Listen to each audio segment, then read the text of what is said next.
Karibu mtazamaji na msikilizaji katika kipindi hiki cha Upenyo kwa Makusudi ya Mungu, ndani ya madhabahu ya Yesu yu hai.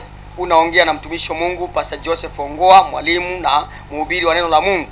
Kipindi hiki kiko katika mfumo wa video, lakini utakipata kwa njia ya redio.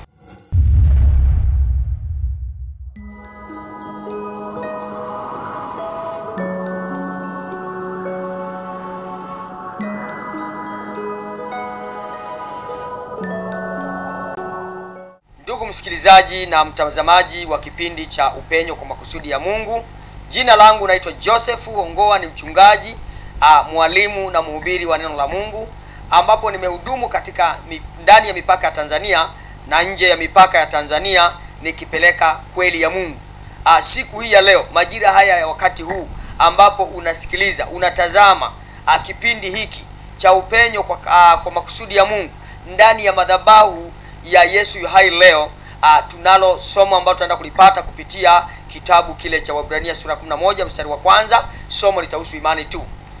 Na kama nilivyojitambulisha, ninakuambia naitwa Pastor Joseph Ongoa, na ninapatikana Suka Kimara, Dar es Salaam, kwa maana ya kwamba ndipo mahali ambapo nipo, na niko chini ya huduma ya Gospel Voice for All.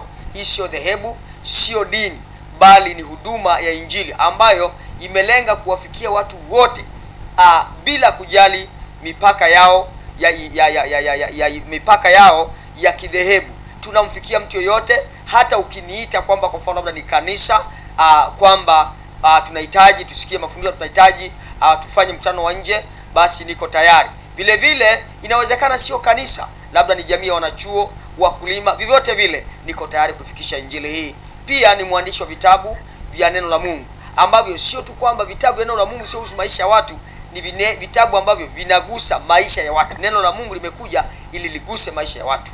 Kitabu cha kwanza ambacho niliandika ni uchumi kwa kanuni ya kitabu cha kwanza kabisa ni uchumba na ndoa. Kitabu cha pili nimeandika ni uchumi kwa kanuni za Mungu. Kitabu cha tatu siri ya kupenya katikati ya changamoto na matatizo yanayokabili jamii.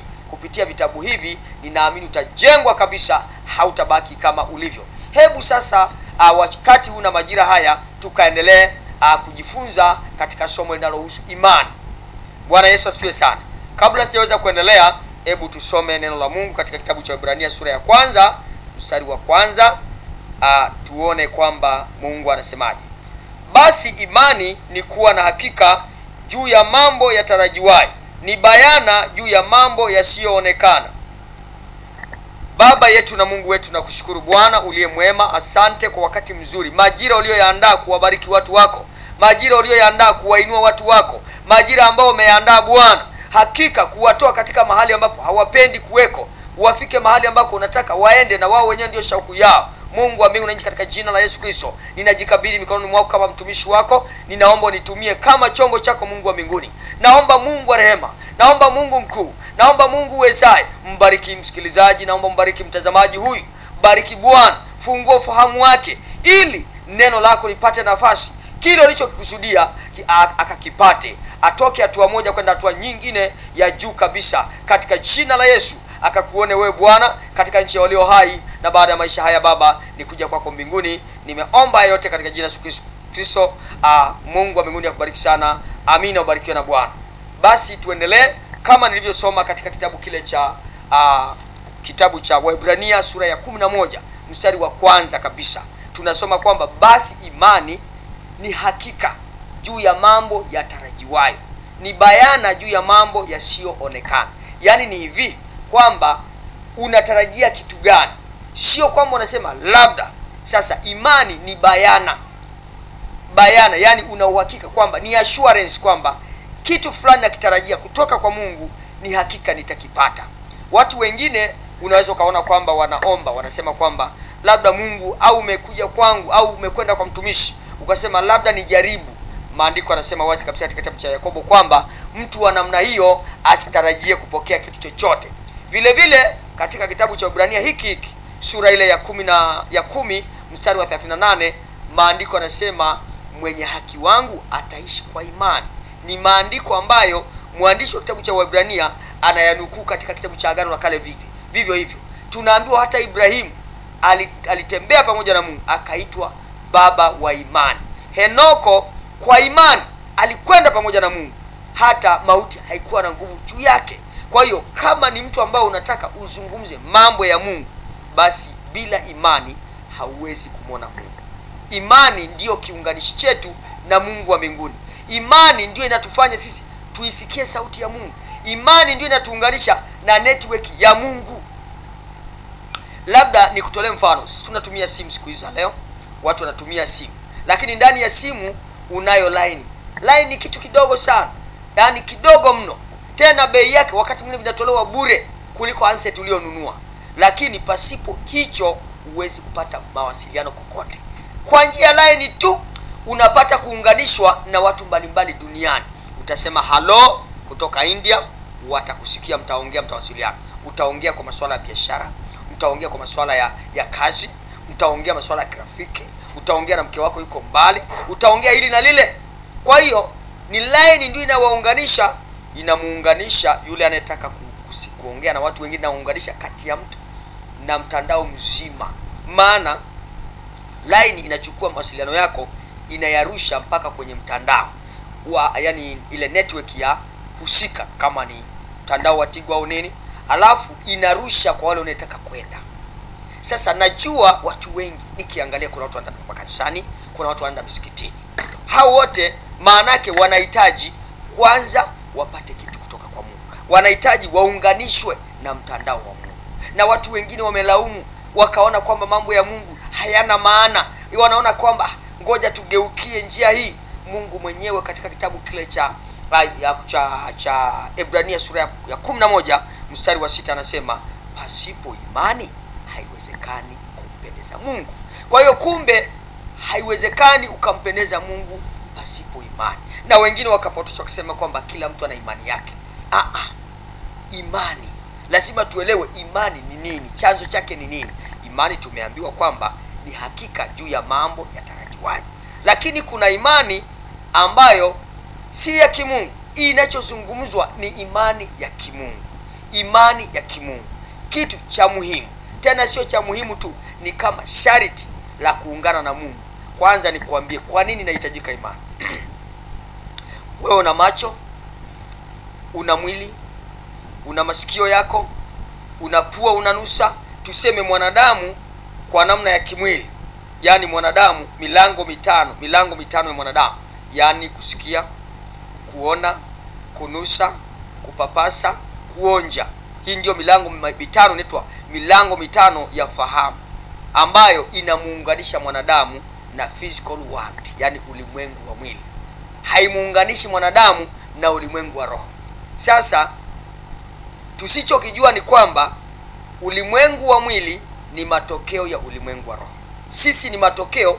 Chochote kinachotokea katika maisha haya, chochote kinachotokea, ajali inapotokea imetengenezwa katika ulimwengu wa roho.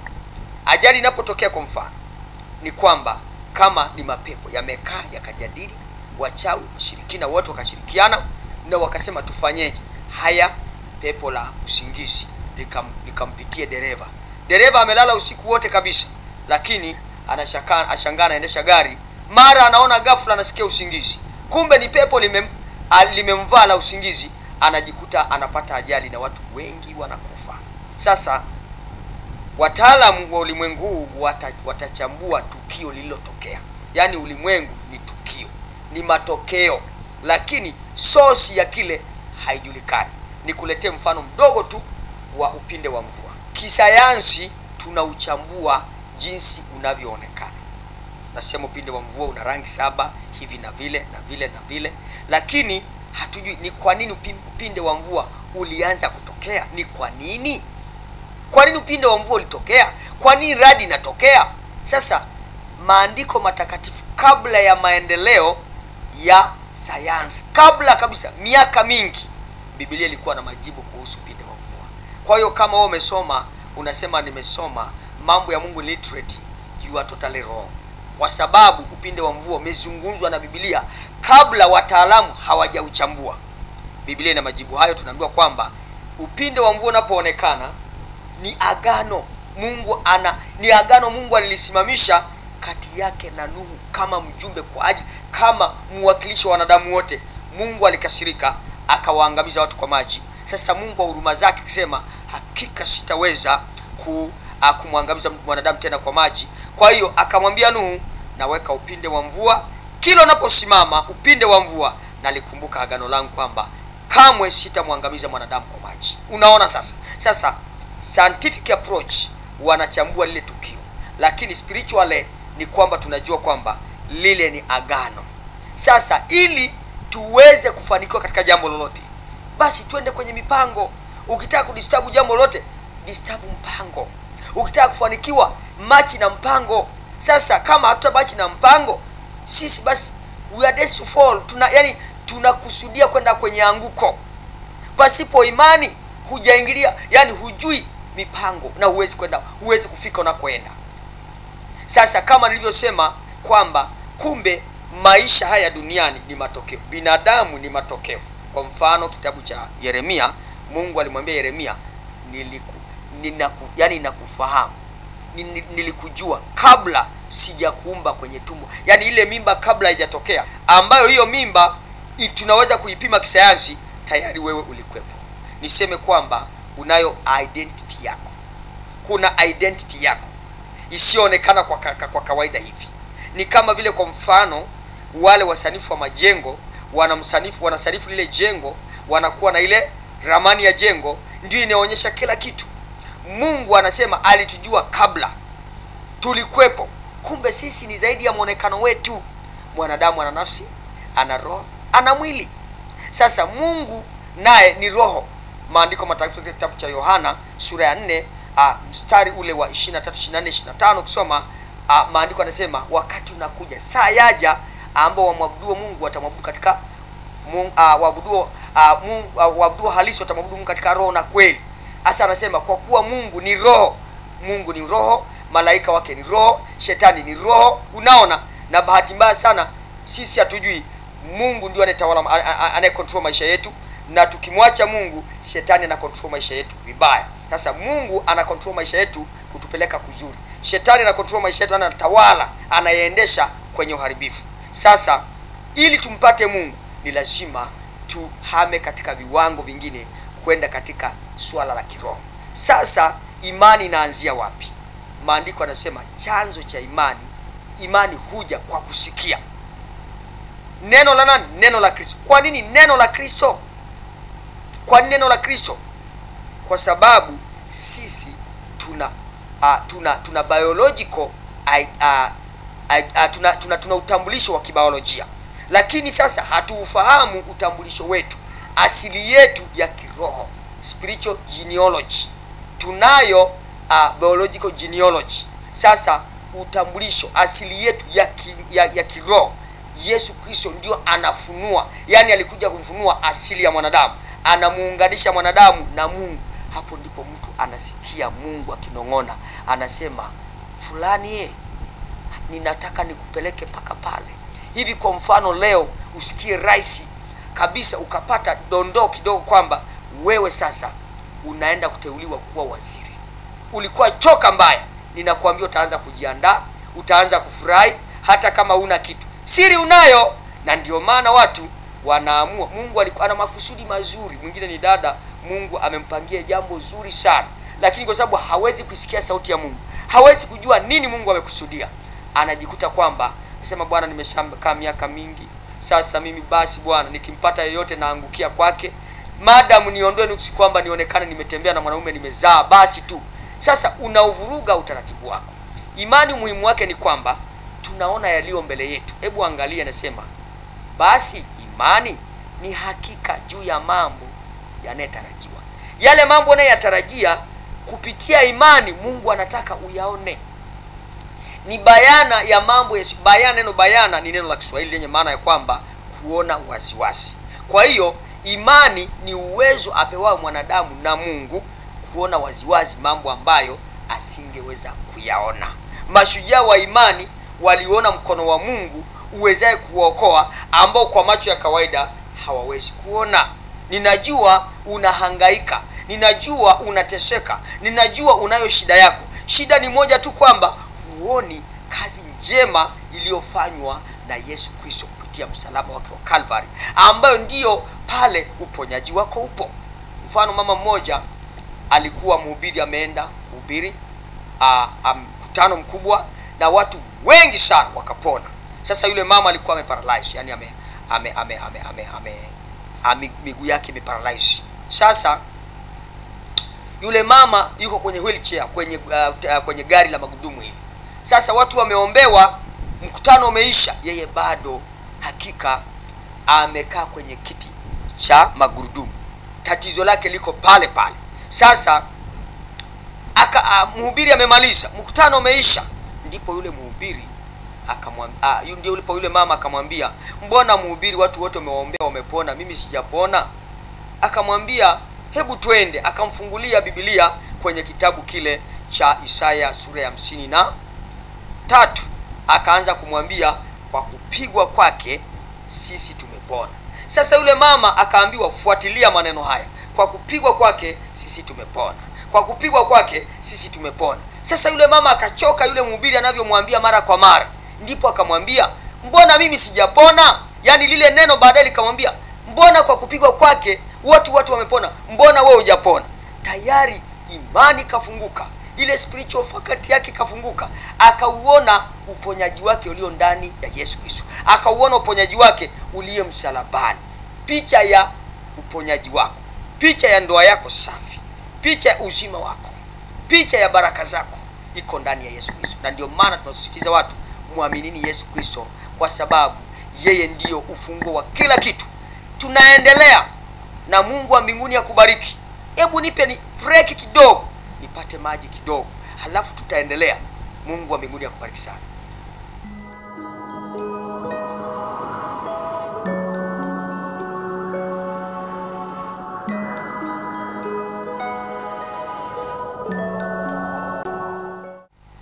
Tuendelee. Nimekuambia kwamba tuendelea kuzungumzia swala la imani. Hebu nikujengee picha hii kwamba ile kazi kubwa aliyofanya Yesu Kristo msalabani pale, kila kitu chako kiko pale. Kupitia msalaba wa Calvary Yesu alichukua dhambi zetu. Wapo watu ambao wameitwa wa motoni. Inawezekana leo wewe maisha unayoishi ni maisha ambayo unaona hayana kibali, na umefika mahali umekubali jina kwamba wewe ni mtu wa motoni. Inawezekana pale unasema kwamba mimi ni marehemu mtarajiwa. Nikwambie, ebu funguka sasa. Ninamwomba Mungu imani iumbike ndani mwako. Ebu jua kwamba Mungu ameleta kitu kizuri. Msalaba wa Calvary ndio unatoa kila kitu. Mtume Paulo alipata kuambia watu hawa kwamba msalaba wa Calvary kwa Israeli kwao ni kikwazo, yani kikwazo. Hawakuelewa kwa nini msalaba wa Calvary. Wanaona msalaba wa Yesu Kristo kwamba amelaaniwa. Hawakujua kwa sababu ya kutokuwa na imani, hawakuona kilichochema ndani ya msalaba wa Kristo, kwamba ndani ya msalaba wa Kristo kwanza alichukua laana zao zote ambazo Mungu alikuwa amezitamka kwamba umefanya hivi itakuwa hivi. Hizo ni laana tayari. Maandiko matakatifu katika kitabu cha Galatia sura ya 3 mstari wa 13 yanasema ya kwamba Kristo alitukomboa kutokana na laana za Torati. Ndio maana wao hata Yesu alipokuja waliendelea kung'ang'ana kupigana mawe, wapigwe mawe, maana hawakujua kazi ambayo Mungu anaenda kuifanya. Kwa hiyo kwao ikaonekana kwamba msalaba huu Bwana ni wa mtu aliyelaaniwa. Wasijue kwamba Yesu alichukua laana zao, na nabii wao, mtu wao mwenyewe Isaya alisema ya kwamba na Mungu mwenyewe ataweka maovu yetu yote juu yake. Nabii wa Kiisraeli alitabiri, lakini kwa sababu waliikataa imani, hakika hawakujua hiyo. Kumbe Yesu Kristo alibeba laana zao, laana yangu mimi, laana yako wewe, laana za mababu na mababu. Ndio maana ukimwamini Kristo hakuna laana tena, kwa sababu zimebebwa.